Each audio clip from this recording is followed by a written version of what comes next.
Yo, we back once again. Thank y'all for tapping in. My name is Johnny from Johnny Live. Yo, we got some shit to talk about today. Diddy. It's starting to come out that, and I've heard about this before, but I never really took the time to really look at it. It's come out now that Puffy has been taking all his artist money for a very, very long time. Like, they ain't eating. You know how, like, in that movie where dude said, y'all can't eat, ain't nobody eating. That's kind of how I feel like Diddy is doing as artist, has done as artist. Like, nobody is eating. You got artists like Faith Evans. These people should be like millionaires because they was making the hits back in the 90s. Like, you turn on radio and that's all you heard was them making hits. P. Diddy has basically taking the publishing rights to all of these artists. Like, I didn't even know like you could do that as their manager or boss or how every producer. I didn't even know you could do that. And you didn't have no verses on there except for take that. Like, that's insane. That's like Kirk Franklin producing a bunch of people and all he's doing is talking on they music, take that, and taking all their money. That's basically what this came down to. That is crazy. Like, how did they get into these contracts? You got Biggie. He's been making more money off Biggie for as many years as Biggie been alive. Biggie was alive for 25 years. He died at the age of like 24, 25. P. Diddy has been making money off his name for 25 years. And you know what they say? Dead artists make way more money being dead than they do alive. So that's very, very strange. You got the Locks that was pissed off. They like, you took our publishing. They did one of the biggest songs in the 90s. More Money, More Problems. You still hear that in movies and things like that. More money, more problems. So that's crazy. And then you got Craig Mack. Craig Mack was one of the biggest artists back then, who started climbing a little bit before Biggie did.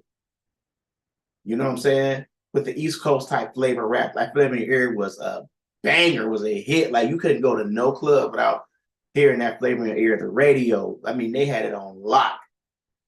Some of his other artists, Making the Band, Danny Kane. Like, we sit there and watch this in live. Like, these guys are gonna be hits. These guys are gonna be millionaires. They great rappers. They great entertainers. They're gonna be hits. And like, you seen, like, Diddy just sucked the life. He sucked the life way out of him. I think the one, just to kind of get off the rails a little bit, I think he sunk their career when he had them go get him a cheesecake, walk and get them a cheesecake. Like, that's control like no other. Like, he showed on live TV, like, you're an asshole. He showed that on live TV. And people laughed about it. People make songs about it, make you walk and get a cheesecake like Puff. You know what I'm saying? And made punchlines about it and stuff like that. Like, that's something sick. That's something deranged to make these kids walk to Brooklyn just to get you a piece of cheesecake. I mean, it would have been an asshole even if you made them drive to do it. But to make them walk, and then you go back and start watching it, he telling them, yo, take a look at the sites and all this and all. Like, at that point in time, you could tell he was never going to do nothing with their career. Like, he basically came in. He must have been frustrated or something. He basically came in and said, I'm going to sink y'all career. I don't care what y'all do. That's putting some level of control over somebody. Like, Diddy like to control people. But then at the end of the day, when you control them, you let them go, you didn't give them no type of wealth. That's like a slave owner. That's a modern day slave owner. You didn't give them no type of wealth.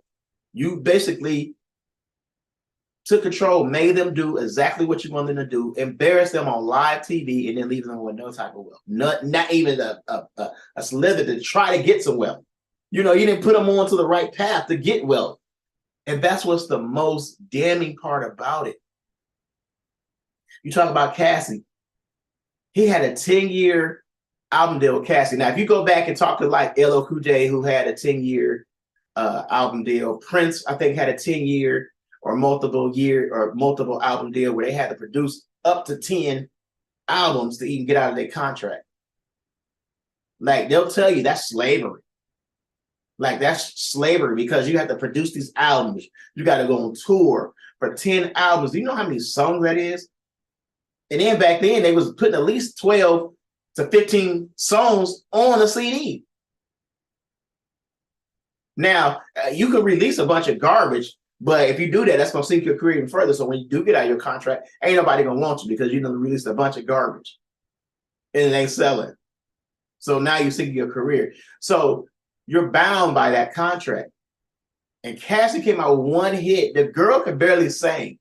She came out with one hit. There is no way that she was going to produce 10 albums off of being able to barely sing. So he knew what he was doing. He was putting her in a lifetime contract where she wasn't going nowhere.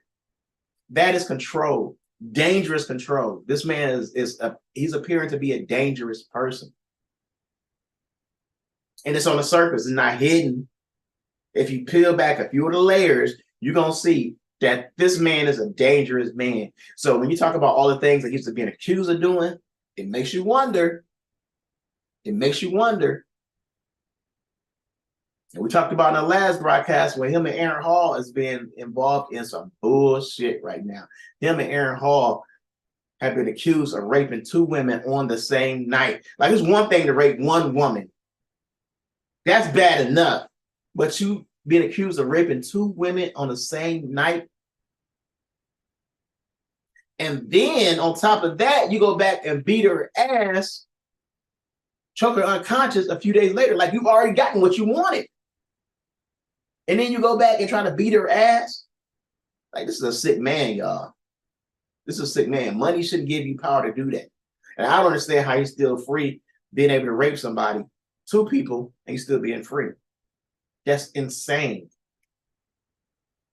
Yo, tap in, subscribe to my channel so we can get more of these videos on here. We're going to start doing videos. We're going to start going live more. So make sure y'all tap in because we're going to get to the bottom of this shit, y'all. This shit is crazy.